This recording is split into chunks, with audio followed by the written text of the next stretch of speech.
The Turnip Princess. Once there was a young man called Aaron who hated eating vegetables. Every night his mother gave him a big plate of carrots, potatoes, onions and turnips, but Aaron never ate it. "Eat your vegetables," his mother would say. "It will put hairs on your chest." "I don't need hairs on my chest," said Aaron. One day his mother got angry. "If you won't eat your vegetables, then you can sleep outside." And she locked him out of the house. "I can't believe it," he said. "What mother locks her son outside of the house?" Aaron didn't want to sleep outside, so he started walking. He walked and got very lost.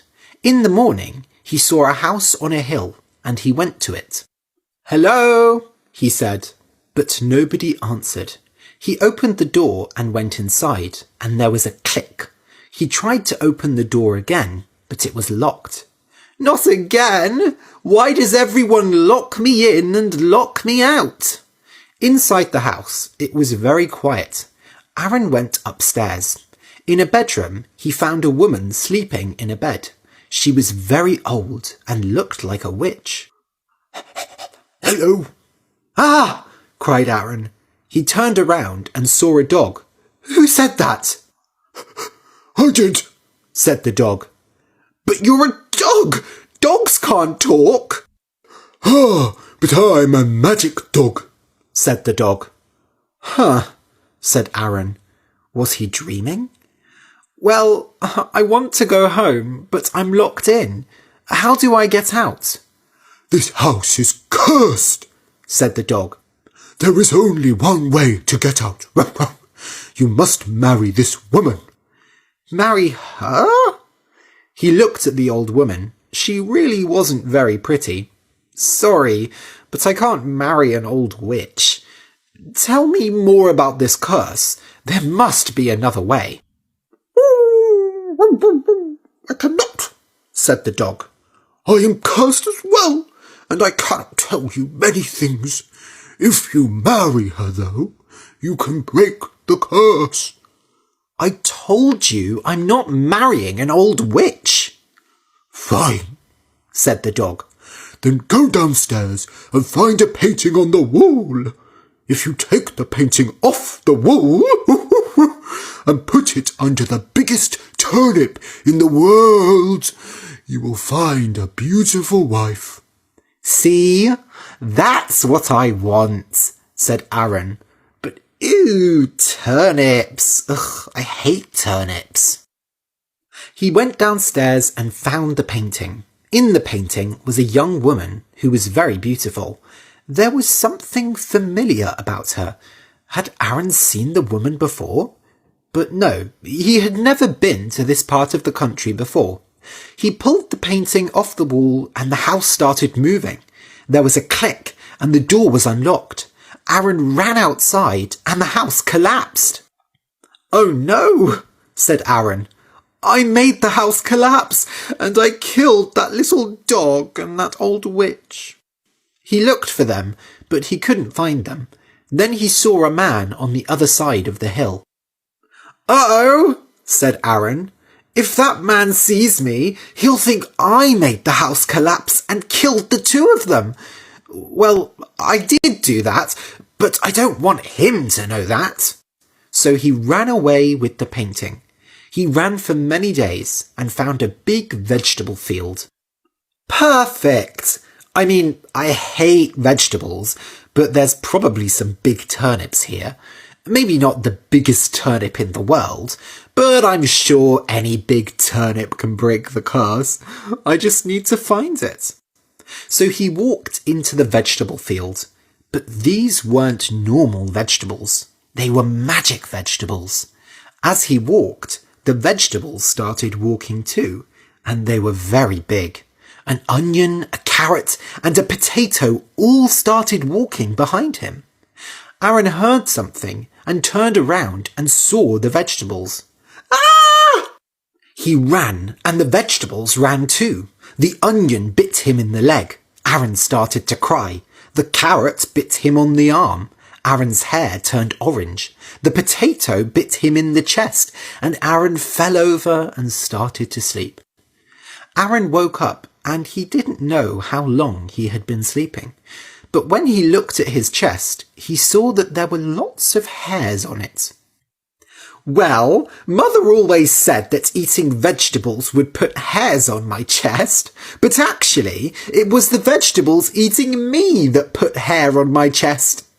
He ran away from the vegetable field. He still had the painting. When he was far away from the field, he looked at it.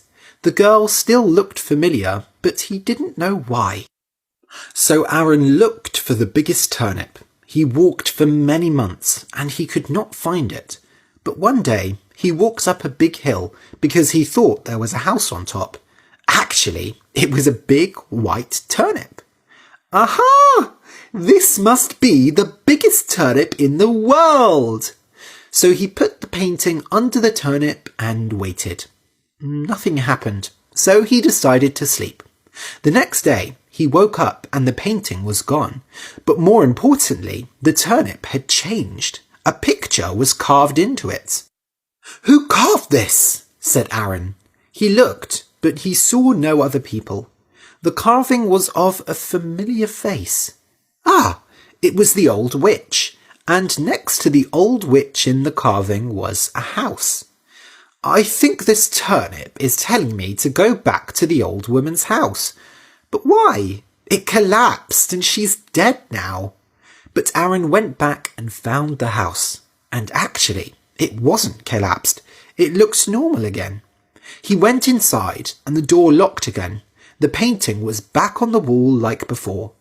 "There you are," said the dog. "You found the biggest turnip in the world, then?"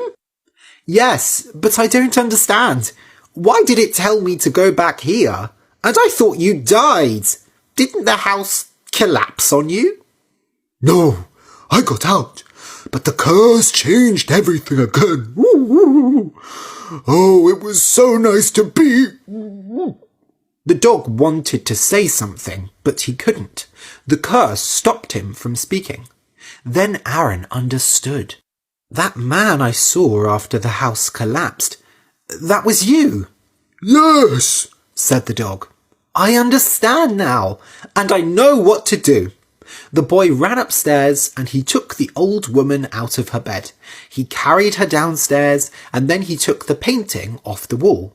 Quickly, before the house collapsed, he carried her outside. The dog changed into a man and the old woman changed into a beautiful young girl. She was the girl from the painting. "So that was why she looked familiar," said Aaron. But the girl didn't wake up. "I don't understand," said Aaron. "What do I do now?" "You have to marry her to break the curse," said the dog. "Well, the man." "I told you that." "Of course." So Aaron held the girl and said, "I'm going to marry you." And the girl woke up. "Oh," she said, "someone has broken the curse. And who are you?" So Aaron explained everything.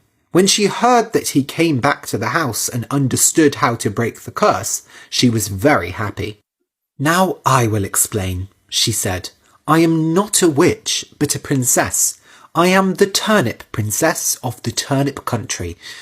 Well, I was the princess. You see, a horrible witch wanted to take my country away from me. So she changed herself to look like me, and she made me look like an old witch. Usually, that would not be a problem. I know vegetable magic, you see. Vegetables have very strong magic. But the witch made all my vegetables go bad." Aaron thought about the vegetables in the field that had bitten him. They were certainly bad vegetables. "She cursed my brother as well, and turned him into a dog. Then she sent us to this house, and cursed me to sleep until someone said they would marry me. Oh, she is a horrible witch. But I knew someone would come and find me. You see, turnips have a very special magic. Turnips can help you find your way in the world. The witch didn't know this, so she didn't stop my brother from talking about it. I knew that he would tell someone about the turnips and that they would find the way to break the curse. But I don't understand, said Aaron. Was the house collapsed all that time while I had the painting? Yes, don't worry. I was sleeping all the time and it didn't hurt. You see, my magic uses vegetables, but the witch's magic uses art. So she used the painting to make the curse. She thought that if someone took the painting, they would run away from the house and the curse would still not be broken. It sounds like this witch isn't very good at magic, said Aaron. The turnip princess laughed. Yes, magic is difficult, and she isn't very good. What will you do now? Do you want to go home? Not today. Today, I want to talk to the man who broke my curse, and if we are going to get married, I would like to meet his parents. So they used another turnip to find the way to Aaron's home, and the turnip princess met his parents. They liked her a lot, and together they made Aaron eat his vegetables. But he was happy, and the turnip princess cooked vegetables so well, he actually started to like them. If I can eat the vegetables, and the vegetables can't eat me, then I'm happy, he said. A month later, Aaron and the turnip princess got married, and they lived happily ever after.